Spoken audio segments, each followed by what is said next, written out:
we have these lessons to learn from history with the game still thriving, very much alive. Yeah. 3 months into 171? That's just ridiculous. You know, I feel like I've said it multiple times this year, but like for a dead game, we got a lot of people playing. I never considered our game dead. But we have Zephyr versus Wadi. These two have played a tremendous amount. Unfortunately for Zephyr, Wadi has generally been kind of on the game wins have definitely been in his favor. And he's demonstrating that right now, 69% unanswered only 15 seconds into this match. And while the percentage deficit doesn't truly reflect it, Zephyr has been playing very well today. For the matches I've been able to oversee from him, his advantage positions have been phenomenal. He's able to stick onto his target really well. His movement has been looking really nice, especially with Limit boosting behind Cloud. Unfortunately, moving himself into his Shadow Ball is not the best thing he can do right now. You're definitely right. And those are the points you touched on are the points that Zephyr excels at. His movement is always good, and once he gets a hit, he's so good at keeping the pressure. Even there, one back air and immediately ran across the stage. It takes so much stage control. Of course, against a player like Wadi, it might not matter that much, but the fundamentals are there and the options were still correct. Absolutely, and of course with Cloud's firepower behind that big sword of his, he can very well take this match back up against Wadi. If he's able to consistently contest for stage control, that amount of pressure builds up throughout a set, not just the game. With that said though, Wadi's doing a fine job of staying on top of Zephyr in his own rights. Yes, Wadi's just so explosive, you know. He's good in positions when you're not supposed to be good, such as with his back to the edge. But then also, a mix of his patience and reactions is phenomenal. Here, just kind of sit right beside you, you spot dodge, and automatically that's going to be a nair into a forward air, into a potential edge guard setup.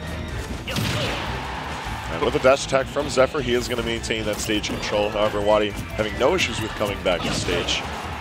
One thing that I'm liking about Zephyr's play in this particular set, he's remaining persistent regardless of the cards being stacked against him right now. Wadi has the lead as far as stock's concerned. He's building up that percentage effortlessly, but Zephyr is still staying on top of him. Just as you mentioned that, immediately kind of with that little pivot grab running past Wadi, showing that he's still not afraid. Great nair right there to punish Wadi stand up straight.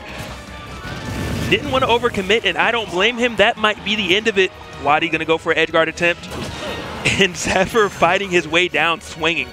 Such smart stuff right there, and him showing the confidence and finally putting himself on the boards, getting that up air. Yeah, Zephyr's fighting tooth and nail. He is not going down without a fight for Wadi in this game one. However, sitting at 115, if he manages to get Wadi into a juggle state and can contest with his aerial movement, which has been looking fantastic in this game alone, he could very well take this back, or at the very least, curb some of that momentum that Wadi's managed to build up here in game one. Unfortunately, he was not able to. He really only got one straight hit, which was because Wadi missed an up smash, you know, caught him with the down smash. But in that situation, it might have been better to actually juggle him in the air. Maybe do a falling up air or an up tilt, because even though obviously Mewtwo has one of the best air dodges in the game, Cloud still has one of the best anti-airs in the game, and his up air just covers so much space that's really what I think he needed to kind of turn the tides. Right. Hopefully Zephyr realizes that as we move into game two. It was still looking like a close game nonetheless. Even though Wadi was dictating a lot of where those battles were taking, game two bringing us into Battlefield definitely gives Zephyr the opportunity to be able to turn this back into his favor.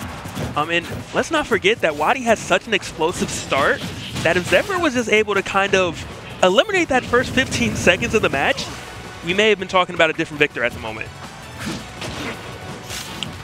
Good job by Zephyr, a little overzealous so with that up B afterwards. And oh my goodness, Wadi looking to end it all, not able to connect with that back air, or Zephyr would have been very upset with how early he lost that first stock. Yeah, we've already seen that Zephyr is willing to fight this off as well as he can. However, to Wadi's credit, he has been managing his advantage state very minimalistically, but in an excellent way, I would say. Every time that he has the opportunity where Zephyr can't react, he just goes all in, and from there, he's just waiting for Zephyr to mess up once again. But he's not going to wait for his opportunity that time, just like down here to clean up that stock really quick. It looks like he has done that exact combination time and time again. Got rid of the double jump with the Shadow Ball, punishes the up B with the spike. Just Wadi, a true master of his craft and this matchup. I mean, hey, if it ain't broke, don't fix it. And that was really smart of Zephyr. He recognized that finishing cross slash would have gotten him hit by a forward air by Wadi. So So he kind of just stopped it early and said, even though I hit you, I know how this ends. I'd rather just take my little percent, call it a day. So this might be the end of it right now. It's going to be very difficult to come back versus Wadi. Another forward air. He does have limit, though. Wadi is still continuing this onslaught at the moment. This pressure just doesn't help from him. Wadi's managed to control all of the ledge, all of the platforms. Zephyr hasn't had a moment to breathe, and with that, he can't take advantage at all of the percentage he's managed to build up onto Wadi during these trades throughout the match. Definitely right, and that was a very bold up smash, and Wadi's going to take it convincingly. Quick 2-0 and ending game 2 with a 2-stop.